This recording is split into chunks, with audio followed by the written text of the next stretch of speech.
രണ്ടാമത്തെ കാര്യമുണ്ട്. ഒരു മനുഷ്യന്റെ തൗബ അല്ലാഹു സ്വീകരിക്കണമെങ്കിൽ രണ്ടാമത്തെ കാര്യമെന്താ? استغفروا ربكم إنه كان غفارا. മോനെ രണ്ടാമത്തെ കാര്യമെന്നറിയുമോ? ഇസ്തിഗ്ഫാർ പറയണേ എന്ന് നബി മുഹമ്മദ് മുസ്തഫ. ഇസ്തിഗ്ഫാർ പറയണേ.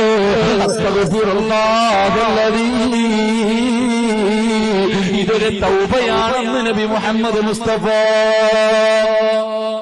നബി മുഹമ്മദ് മുസ്തഫ. ഒരു മനുഷ്യന്റെ തൗബ അല്ലാഹു സ്വീകരിക്കണമെങ്കിൽ ഒന്ന് ഇഖ്ലാസോടുകൂടി ദുആ ചെയ്യണം. നമുക്കില്ലാത്തത് തന്നെ. എടാ എത്ര പാപം ചെയ്താലും അല്ലാഹ് പുറത്തിരുന്ന് അല്ലാഹ് എന്നെ പറഞ്ഞു. ശൈത്താൻ എന്റെ പുറത്തു കൊടുക്കാത്ത, ശൈത്താന് മാത്രം എന്റെ പുറത്തു കൊടുക്കാത്ത. അവൻ തെറ്റ് ചെയ്തെന്ന് അംഗീകരിക്കണില്ല. അതുകൊണ്ട് അവൻ തെറ്റ് ചെയ്ത് നിന്നവരെ അംഗീകരിച്ചിട്ടില്ല. അതുകൊണ്ട് അല്ലാഹ് അവനെ പുറത്തു കൊടുക്കാത്ത. എന്റെ പ്രിയപ്പെട്ടവരെ, ഇഖ്ലാസ് ഉണ്ടാകണം. രണ്ട്, അസ്തഗ്ഫിറുല്ലാഹ്.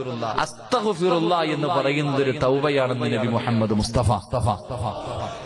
നബി മുഹമ്മദ് മുസ്തഫ. പക്ഷെ നമ്മുടെ അസ്തഗ്ഫിറുല്ലാഹ് എന്താ? അസ്തഗ്ഫിറുല്ലാഹ് അസ്തഗ്ഫിറുല്ലാഹ് അസ്തഗ്ഫിറുല്ലാഹ് അസ്തഗ്ഫിറുല്ലാഹ് ഇങ്ങനെ അടിയാ. ഇങ്ങനെ നിനക്കത് കളിയായി പോയില്ലേ?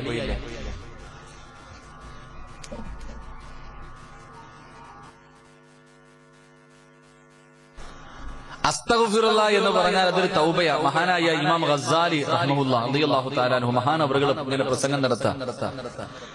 അസ്തഗ്ഫിറുല്ലാഹയെ കുറിച്ച് ഇങ്ങനെ പ്രസംഗം നടത്തിക്കൊണ്ടിരിക്കുമ്പോൾ അവിടെ നിന്ന് പറഞ്ഞു, ഏതെങ്കിലും ഒരു മനുഷ്യൻ മനസ്സറിഞ്ഞിട്ട് തൗബ ചെയ്യുന്ന മനസ്സോടുകൂടി അസ്തഗ്ഫിറുല്ലാഹ് എന്ന് പറഞ്ഞാൽ അവന്റെ ജീവിതത്തിൽ ചെയ്ത എല്ലാ പാപവും അല്ലാഹു പുറത്തു കൊടുക്കും. ഇങ്ങനെ പ്രസംഗിച്ചുകൊണ്ടിരിക്കുമ്പോ ആ നാട്ടിലെ ഏറ്റവും വൃത്തികെട്ടവൻ വാഴ കേൾക്കാൻ കയറി വരിക. ആ നാട്ടിലെ ഏറ്റവും വൃത്തികെട്ടവന് വാഴ കേൾക്കാൻ വേണ്ടി കയറി വരിക. അള്ളാഹു എല്ലാരും ഒന്ന് നോക്കി, പടച്ചവന് ഇവനും വന്ന വാഴ കേൾക്കാൻ.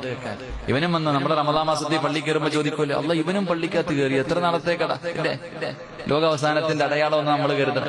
അപ്പൊ ഇവൻ വാഴ കേൾക്കാൻ വന്നപ്പോ എല്ലാവരും ഇവനെ ഇങ്ങനെ നോക്കുന്നുണ്ട്. വന്ന് പുറകിൽ ഇങ്ങനെ മിണ്ടാതിരുന്നു. അപ്പോഴാണ് മഹാനവറുകൾ പറഞ്ഞു, ഒരു മനുഷ്യൻ അസ്തഗ്ഫിറുല്ലാഹ് എന്ന് പറഞ്ഞാൽ അവന്റെ പാവങ്ങൾ മുഴുവൻ അള്ളാഹു പുറത്തു കൊടുക്കും. ഈ മനുഷ്യൻ എഴുന്നേറ്റ് ചോദിച്ചു, എന്റെ പാവം അള്ളാഹ് പുറത്തു തരുമോ? കാരണം എന്തേ? ആ നാട്ടിലെ ഏറ്റവും വൃത്തികെട്ടവനാ. അവൻ എഴുന്നേറ്റ് ചോദിച്ചു, അല്ല എന്റെ പാവം പുറത്തു. എടാ നീ അല്ലടാ, നിന്നെ പോലെ 100 എണ്ണത്തിന് അല്ല പുറത്തു കൊടുക്കും. നീ അല്ല, നിന്നെ പോലെ 100 എണ്ണത്തിന് അല്ല പുറത്തു കൊടുക്കും. ഈ മനുഷ്യനാണെങ്കിൽ കുനിഞ്ഞങ്ങോട്ടിരുന്നു. ഇത് പറഞ്ഞപ്പോ ഇങ്ങനെ ഇരിക്കാൻ തുടങ്ങി. അള്ളാഹു ഇങ്ങനെ ഇരുന്ന് മുഖം താഴ്ത്തി വെച്ചിട്ട് കരയാൻ തുടങ്ങി. എന്നിട്ട് ഈ മനുഷ്യൻ പറഞ്ഞു, അള്ളാഹുവേ, എനിക്ക് എങ്ങനെയാ ദുആ ചെയ്യേണ്ടതെന്ന് പോലും അറിയത്തില്ല. എനിക്ക് എങ്ങനെയാണ് ചെയ്തു പോയ പാപങ്ങൾ നിന്റെ മുന്നിൽ ഏറ്റു പറയേണ്ടതെന്ന് പോലും എനിക്കറിയില്ല അല്ലാ. ഈ മനുഷ്യൻ പറയുന്നു, അസ്തഗ്ഫിറുല്ലാഹ് പറഞ്ഞ പാപം പുറക്കും. അല്ലാഹുവേ, അല്ലാഹ്